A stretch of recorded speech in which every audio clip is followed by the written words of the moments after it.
it made me a better writer, and it made me reflect more on the professional writing that I do. I guess I would say the biggest surprise about teaching writing is that students just trust their own voices. Once I saw that in my own students, I recognized it in my own writing and my own past experiences in writing classes, and I find it disconcerting that individuals are afraid to use the pronoun I. And I even think back just a semester ago when I asked a professor if I could use the pronoun I or the I voice in an essay, and just imagine a graduate student asking permission to use a one-letter word. That's disturbing, and I'm just grateful that we can teach classes where students can use their own voices, because I think that really just fosters creativity and innovation in ways that maybe they don't see it just in writing. The sense of purpose students feel when they publish their writing digitally online for their friends and family to read.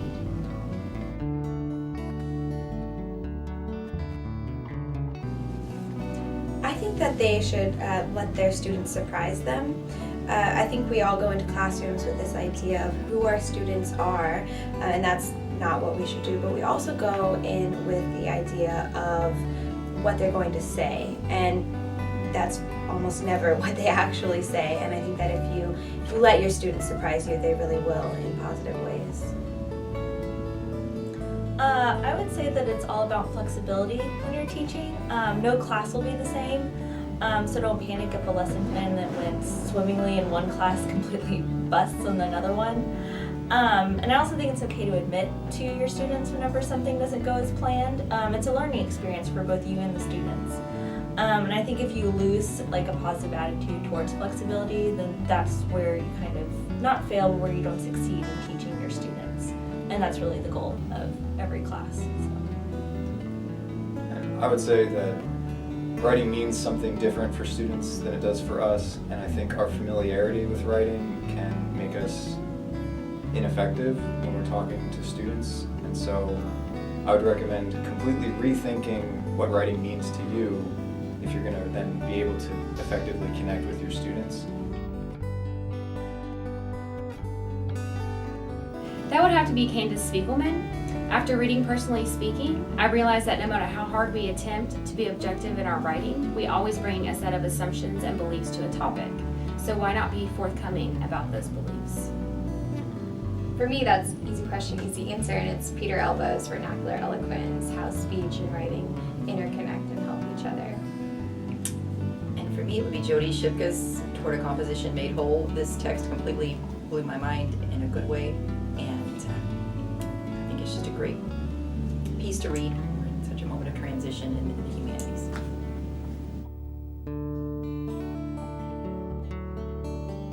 I've learned that there is no one model student or group of students. Even though your students may all look alike, there is no one stereotypical sorority girl, frat guy, or even athlete. And I think the only way you can learn about your students is to assign personal writing. And after having worked with personal writing assignments, that's something I would recommend for every rhetoric and composition instructor. By providing these kind of assignments, I've learned that I can't stereotype my students, and that I need to really keep an open mind with them all. And so that there really is no such thing as an ordinary person, and that everybody has a unique perspective and interest that they bring into the classroom, and that's really where the joy of teaching really comes from for me. Yeah, I've learned that they bring in a skill set, and an incredibly varied skill set. And so you really have to recognize that all of your students have different skills when they come in, and that creates a different classroom atmosphere in every class. And so you really have to learn what each class needs individually. Yeah, and I think mine relates to that. I've worked in a writing center before, and I was not so much, I guess, taught by my students, but reminded that each student is very much an individual, and a classroom is a group of individuals, and one lesson plan can be working for some people and not working for others, and everyone's in a different place. And I think being aware of that is good. And then the second thing that I would say they have reminded me is that writing and teaching is surprisingly very emotional.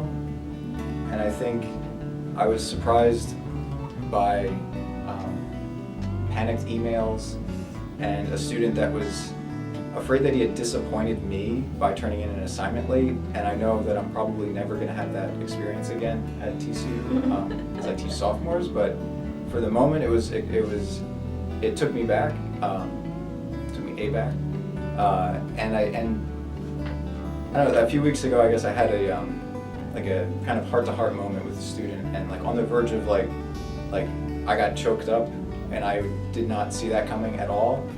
And then there was, without getting too much into the details of it, it was during a partner assignment, and this partner did not, this person that I had that moment with, kind of failed to communicate something to her partner, and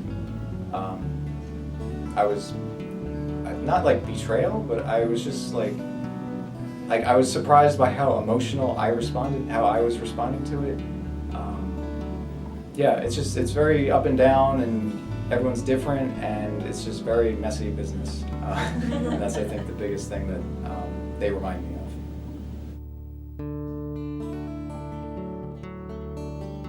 of. A focus on digital literacies in the classroom.